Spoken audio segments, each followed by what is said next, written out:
Hello दोस्तों, मैं संदीप आर्य और स्वागत करता हूं हमारे यूट्यूब चैनल जिसका नाम है एजुकेशन विद संदीप। जिसके कल के वीडियो में हमने देखा था कि हम पंचायती राज पढ़ने वाले हैं और पंचायती राज में भी हमारा पहला टॉपिक था पंचायती राज का इतिहास। यानी कि पंचायती राज के इतिहास के अंतर्गत हम शुरू से लेके मतलब हमारी इतिहास की समझ जहाँ से शुरू होती है वहाँ से लेके हम हमारे संवैधानिक प्रावधानों तक पूरा संवैधानिक विकास देखेंगे। तो यह था हमारा इतिहास। लेकिन इतिहास को समझने से पहले हम जानेंगे पंचायती राज आखिरकार होता क्या है। पंचायती राज के अंतर्गत हम इन चीजों को देखेंगे एक एक शब्द ब शब्द कि इसका मतलब क्या होता है। यानी कि हम इसकी रूट्स, पंचायती राज की रूट्स तक जाएंगे, इसकी जड़ों को तक जाएंगे हम। यानी हमारी एजुकेशन की भाषा में से कहा जाता है बेसिक्स। तो हम सबसे पहले इसका बेसिक्स पढ़ेंगे। बेसिक्स के अंतर्गत आपने सबने सुना होगा पंचायती राज को स्थानीय स्वशासन भी कहा जाता है। तो स्थानीय स्वशासन क्या होता है, मैं लिख देता हूं स्थानीय स्वशासन।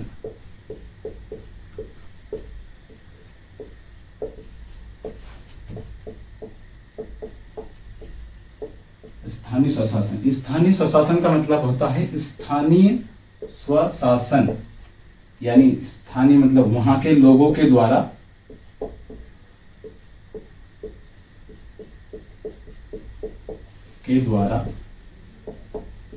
वहां का शासन क्या कहलाता है, स्थानीय स्वशासन, जिसे हम पंचायती राज के नाम से भी जानते हैं। वहां के लोगों के द्वारा वहीं का शासन, इसे स्थानीय स्वशासन कहा जाता है। स्थानीय स्वशासन की अगर परिभाषा हम इसी से बना सकते हैं ना। स्थानीय मतलब क्या होता है कि उसी स्थानीय लोगों के द्वारा वहां पर शासन किया जाना क्या कहलाता है, स्थानीय स्वशासन। अब इसके बाद स्थानीय स्वशासन के बाद हम हमारा अगला शब्द देखते हैं, जस्ट अ मिनट। स्थानीय स्वशासन हो गया, उसके बाद आता है लोकतांत्रिक विकेंद्रीकरण। लोकतांत्रिक विकेंद्रीकरण के अंतर्गत, अच्छा विकेंद्रीकरण क्या होता है पहले ये देखते हैं। पहले अपन देखते हैं लोकतंत्र क्या होता है।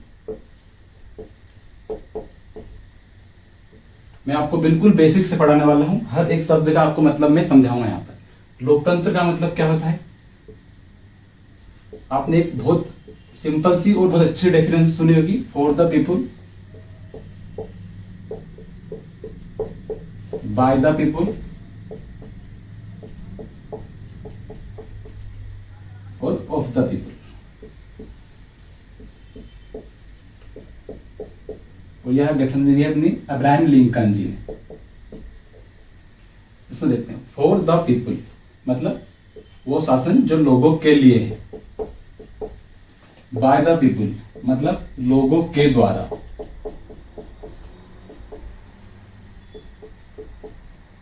और ऑफ द पीपुल लोगों के लिए, लोगों का शासन, सॉरी। इसी में हमारा पंचायती राज का जो बेसिक निकलेगा वो यहां से निकलेगा, बाय द पीपुल मतलब लोगों के द्वारा शासन, जिसे हमने अभी पढ़ा था स्थानीय स्वशासन। मतलब वहां के लोगों के द्वारा शासन क्या कहलाता है, स्थानीय स्वशासन, बाय द पीपुल लोगों के द्वारा शासन। अच्छा, लोकतांत्रिक, इसके बाद मैंने आपको बताया लोकतांत्रिक विकेंद्रीकरण। पंचायती राज जो है वो लोकतांत्रिक विकेंद्रीकरण के ऊपर डिपेंड है। अच्छा, विकेंद्रीकरण क्या होता है ये भी जान लेते हैं।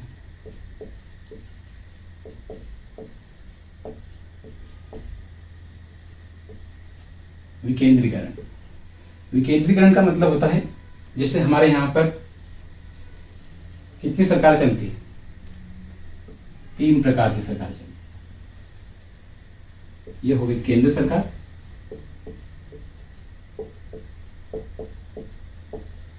केंद्र सरकार, दूसरे स्तर पर राज्य सरकार, और यह हो गया हमारा पंचायती राज मतलब स्थानीय स्वशासन। तो इसमें क्या करा हमने, शक्तियों को अलग अलग जगह पे बांट दिया। तीनों स्तर पर अलग अलग योजनाएं, अलग अलग नीतियां बनती हैं, अलग अलग अपने अपने स्तर पर। तो ये होता है विकेंद्रीकरण। विकेंद्रीकरण मतलब होता है इस केंद्रीकरण, ये आपका एक केंद्र है, इसको आपने विकेंद्र कर दिया। इसका मतलब आपने कुछ इधर दे दिया, कुछ शक्ति यहाँ दे दी, कुछ यहाँ दे दी। जैसे कर कौन लगाएगा, निर्माण कार्य कौन करेगा, नीतियां कौन बनाएगा, तो इसको आपने विकेंद्र कर दिया। तो ये केंद्र था ना, इससे आपने इसको अलग अलग जगह पर डिवाइड कर दिया। इसको कहते हैं लोकतंत्र विकेंद्रीकरण। इसी विकेंद्रीकरण को आप इस मॉडल से समझ सकते हैं, इसमें आपने विकेंद्र कर दिया। अच्छा, लोकतांत्रिक विकेंद्रीकरण की जरूरत क्यों पड़ती है? आपने इतिहास में पढ़ा होगा, केंद्रीय शासन मुगल बादशाह अकबर के हाथों में था। ये लाइनें आपने मतलब बहुत सारे उसमें सुनी होगी इतिहास में। इसका मतलब ये था कि वहां पर राजा ही सर्वोपरि था, सब काम राजा ही करता था। सेना राजा संभालेगा, कर कैसे लगाना है राजा संभालेगा, बाजार व्यवस्था कौन संभालेगा, राजा संभालेगा। तो यानी सब कुछ यहाँ पर केंद्रित था, मतलब यहीं से सब कुछ शासन होगा, यहां से ही होगा।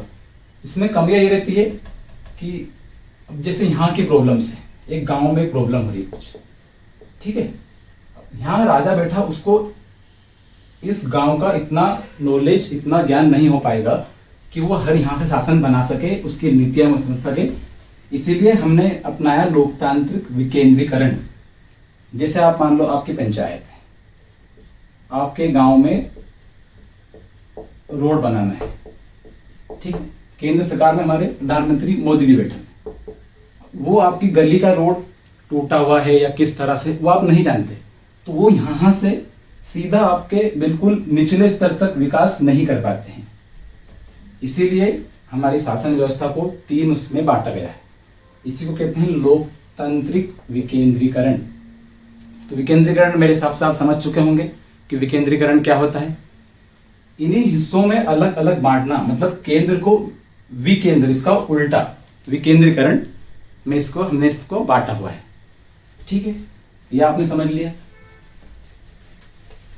इसके बाद हम अगले डेफिनेशन समझते हैं। अब हम समझते हैं पंचायती राज। हमारा मेन टॉपिक है पंचायती राज।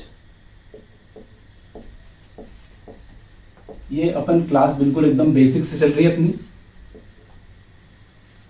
क्योंकि रूट्स, जड़ें मजबूत करना बहुत जरूरी है। हो सकता है ये चीजें एग्जाम्स में ना पूछे आपसे कि लोकतांत्रिक विकेंद्रीकरण क्या होता है, स्थानीय स्वशासन क्या होता है, स्थानीय स्वशासन का शाब्दिक अर्थ क्या होता है, लेकिन ये हमें समझना जरूरी है। इन्हीं चीजों को समझने के बाद जब बार बार हमारे सब्जेक्ट में विकेंद्रीकरण विकेंद्रीकरण शब्द बार बार रिपीट होगा, तो आप उससे रिलेट कर पाएंगे कि हाँ, विकेंद्रीकरण का आखिरकार मतलब होता क्या है। इसलिए मैं आपको समझा रहा हूं। अब हम पंचायती राज समझ रहे हैं। पंचायती राज की अगर परिभाषा देखें हम, तो क्षेत्रीय या स्थानीय, स्थानीय का मतलब मैंने आपको बताया, क्षेत्रीय का मतलब उस क्षेत्र विशेष के लोग, क्षेत्रीय स्थानीय लोगों के द्वारा, माफ कीजिए मैं हट जाता हूं, लोगों के द्वारा वहां की शासन व्यवस्था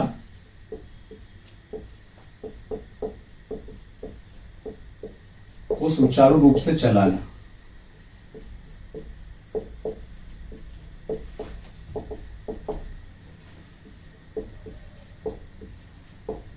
क्या होता है? पंचायती राज।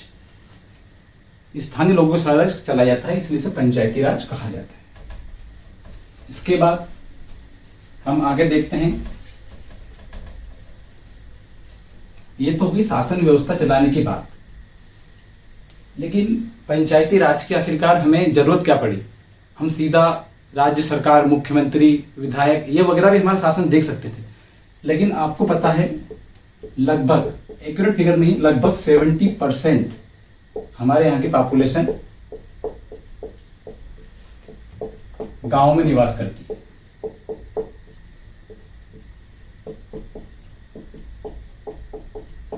सेवेंटी परसेंट पॉपुलेशन हमारे गांव की, देश की गांव में निवास करती है। इसका मतलब क्या है कि गांव का विकास होना बहुत जरूरी है देश के विकास के लिए। हम बोलते हैं छोटे स्तर से करो, आप रिवीजन करते हो या पढ़ते हो, कैसे? तो छोटे स्टेप्स। तो ये एकदम शासन व्यवस्था की बेसिक स्टेप है। जहां के 70% लोग गांव में रहते हैं, आप उसे शहरों से या बहुत बड़े उच्च पदों से नहीं चला सकते, इसीलिए पंचायती राज की हमको आवश्यकता पड़ी। इसके बाद इस डेफिनेशन को एक अपन बहुत उससे अच्छे से समझ सकते हैं, जैसे कि गांधी जी का एक बहुत अच्छा कथन है। गांधी जी ने कहा कि अगर भारत देश को देखना हो तो आप गांव को देखिए। ठीक है, अगर आपको भारत देश को देखना हो तो आप भारत देश के गांव को देखिए। आपको कोई सी नीतियां बनानी हो, विकास कार्य करना हो, इन सब करना हो, तो उसका आधार यह होना चाहिए कि छोटे से छोटा, बहुत निचले स्तर के व्यक्ति तक अगर आपकी नीतियां पहुंच रही है तो आपका लोकतंत्र समृद्ध है। और लोकतंत्र की परिभाषा और उसका मतलब मैंने आपको बताया। तो गांधी जी का यह कथन पंचायती राज के संदर्भ में बहुत हद तक सही होता है, जैसा कि हम अभी तक देख पाए हैं। इसके बाद हमारे संविधान में भी पंचायती राज को 2 जगह वर्णित किया गया है। एक सेकेंड, मैं आपको उसके बारे में भी जानकारी दे देता हूं। आप जैसे जानते हैं संविधान का भाग 4, ठीक है, पार्ट 4 में क्या आता है? DPSP, directive principle of state policy, राज्य के नीति निर्देशक तत्व। इस भाग 4 में एक अनुच्छेद जोड़ा गया है, अनुच्छेद 40, आर्टिकल 40, अनुच्छेद 40। ठीक है, इसमें भी हमारे नीति निर्देशक तत्वों को 3 अलग अलग हिस्सों में बांटा गया है, मतलब उनकी फिलोसफी ली गई उसमें कि किसका क्या कथन था। उन तीनों को देखते हैं हम संविधान के भाग 4 के अलग अलग सिद्धांत। इसमें एक था समाजवादी, ये समाजवाद की परिकल्पना के लिए था। इसके अलग अलग अनुच्छेद है जो हम संविधान का भी पढ़ेंगे तो उसमें देखेंगे अलग। एक था गांधीवादी,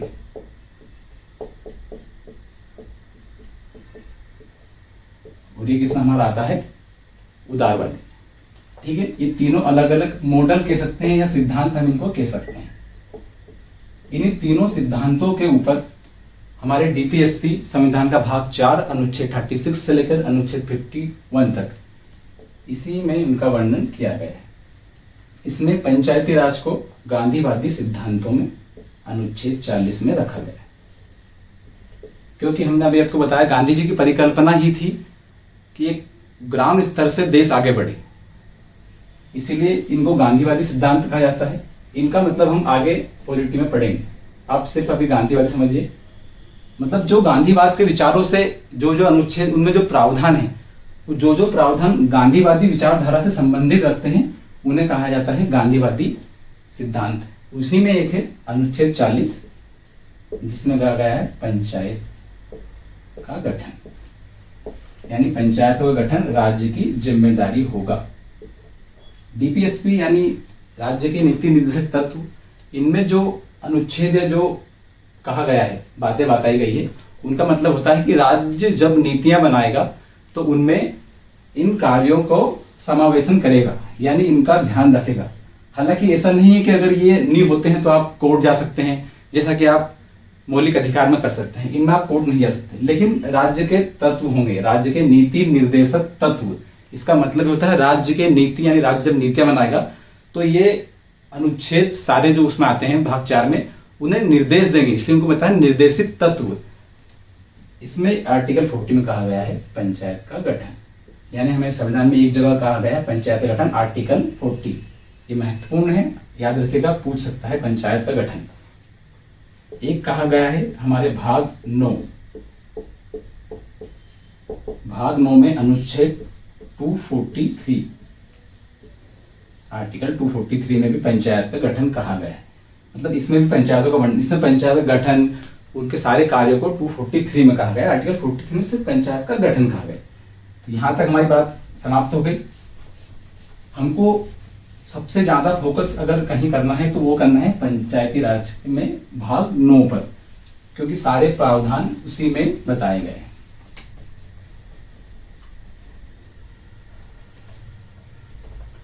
तो ये हमने बेसिक बहुत महत्वपूर्ण चीजें थी जो हमने इस लेक्चर में समझी, जो कि पंचायती राज में आपको शब्दावली और समझ विकसित करने के लिए बहुत जरूरी है। तो ये था हमारा पंचायती राज का बहुत बेसिक सी एक इंफॉर्मेशन। अच्छा, भाग 9 भाग 9 में ए है 243 ए से लेकर ओ तक और 243 ओ से लेकर जेड जी तक। इसमें है पंचायत यानी ग्राम पंचायत और इसमें है नगर पालिकाएं जो कि हमारे तीनों स्तर पर अलग अलग चलेंगे। तो वो तक ये चलेगा, उसे जेड तक। ये सब आर्टिकल है 243 के सब आर्टिकल से 243 ए 243 बी। जब हम पढ़ेंगे इस प्रावधान को तो इसमें अलग अलग पढ़ेंगे। 243 और अपने संविधान संशोधन 73 संविधान 74 इन दोनों संविधान संशोधन के तहत भी हमारे संविधान में अनुसूची 11, मैं आपको थोड़ा सा बेसिक चीजें बता रहा हूं जो एक ऊपर की समझ है। अनुसूची 11 और अनुसूची 12 ये है ग्राम पंचायत संबंधी। अनुसूची हमारे संविधान में 12 है, ये हम संविधान में पढ़ेंगे, आपको जब पढ़ाएंगे संविधान। अभी आप सिर्फ इस पर फोकस कीजिए। पंचायत संबंधित, पंचायती राज हमारे सब्जेक्ट से संबंधित सिर्फ 2 अनुसूचियां हैं, 1 से लेकर 10 तक अलग अलग विषय हैं। उनमें 11 में हमारी ग्राम पंचायत नगर पालिका, 12 में नगर पालिका। इसमें है 28 विषय और इसमें है 29 विषय हैं इसमें, माफ कीजिए, और इसमें 18 विषय। अच्छा, ये विषय क्या है? अनुसूची 11 में जो 29 विषय हैं यानी ग्रामीण स्तर पर कौन कौन से ऐसे विषय होंगे जिन पे ग्राम पंचायत कानून बनाएगी, कानून नहीं कह सकते, जिन पे मतलब कार्य करेगी। जो जो कार्य ग्राम पंचायत के होंगे उनको अनुसूची 11 में समाया गया है। इसमें 29 भाग हैं। 29 भाग को हम बहुत विस्तार से एक एक करके हमारे आगे लेक्चर्स में पढ़ेंगे। और जो नगर पालिका है उसमें है 18 विषय। तो ये बेसिक सा स्ट्रक्चर मैंने आपको संविधान में कहा बताया गया है पंचायती राज को, वो पूरा भी मैंने इसमें आपको डिस्क्राइब कर दिया है।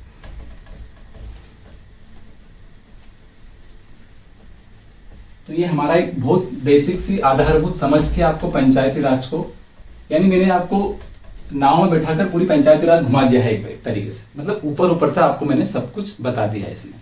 अब इसमें हम फिर डिटेल में, जिसमें आपको अनुसूची 11 बताई, अनुसूची 12 बताई, आर्टिकल 40 बताया, आर्टिकल 243 बताया, सारे 29 विषय अपने 11 अनुसूची में बताया, 18 विषय 12 अनुसूची में बताया। इन सबको बहुत विस्तार पूर्वक एक एक पॉइंट टू पॉइंट हम जब वो विषय पढ़ेंगे, विषय का मतलब वो सब टॉपिक पढ़ेंगे, विषय में भी अपना इंडेक्स होता है अपना, तो ऐसे जब अपन अपना टॉपिक में सब टॉपिक पढ़ेंगे तब एक एक पॉइंट को बहुत विस्तार से हम जानने की कोशिश करेंगे। फिलहाल ही हमने बहुत बेसिक समझ एक पंचायती राज के लिए है। इसके बाद हम अगले लेक्चर में पंचायती राज का इतिहास पढ़ेंगे, यानी आप पंचायती राज को बहुत अच्छे से समझ चुके हो कि आखिरकार पंचायती राज है क्या, शब्दावलियों का मतलब क्या है। जैसे स्थानीय स्वशासन, अपन लोकतांत्रिक विकेंद्रीकरण पढ़ा, फिर आपको मैंने केंद्रीकृत शासन भी बताया, 3 स्तर बताए, केंद्र सरकार, राज्य सरकार, पंचायती राज। तो एक बेसिक जानकारियां हमने पंचायती राज के बारे में सब कुछ ले ली है। अब हमको अगले लेक्चर में पढ़ना है पंचायती राज का इतिहास, जो मैंने आपको दूसरे लेक्चर में बताया था, यानी हम पहले लेक्चर में इसको पढ़ेंगे, लेकिन ये हमारा दूसरा लेक्चर होगा, क्योंकि बेसिक जानना बहुत जरूरी है। पहले आपकी रूट्स मजबूत होना चाहिए, जब जाके आप बहुत बड़ी मंजिल बना सकते हो। मंजिल यानी आप एक बहुत बड़ी बिल्डिंग बना सकते हो, और हमारे विषय को एक बिल्डिंग समझ सकते हैं। इनको स्टेप बाय स्टेप इसको ऊपर तक चढ़ना है, तो जड़ें मजबूत होंगी तो आप हर बात समझ पाओगे। यानी सब्जेक्ट में कभी आगे स्थानीय स्वशासन क्या होता है, लोकतांत्रिक विकेंद्रीकरण क्या होता है, तो इन शब्दों का आपको अर्थ पहले से ही पता होगा कि अच्छा इसका मतलब ये होगा, इसका मतलब ये होगा। तो ये आपके लिए पहली ओरिएंटेड क्लास मान सकते हैं या परिचय मान सकते हैं, जो भी आपको ठीक लगे आप इसको नाम दे दीजिएगा। मैं अपना एक नाम दे दूंगा इसको। तो मिलते हैं अपनी सेकंड क्लास। आपने पहली क्लास में आप रिवाइज करते जाइएगा। पहली क्लास में हमने पाठ्यक्रम डिस्कस किया, सिलेबस को जाना था। दूसरी क्लास में हमने पंचायती राज की आधारभूत समझ को जाना।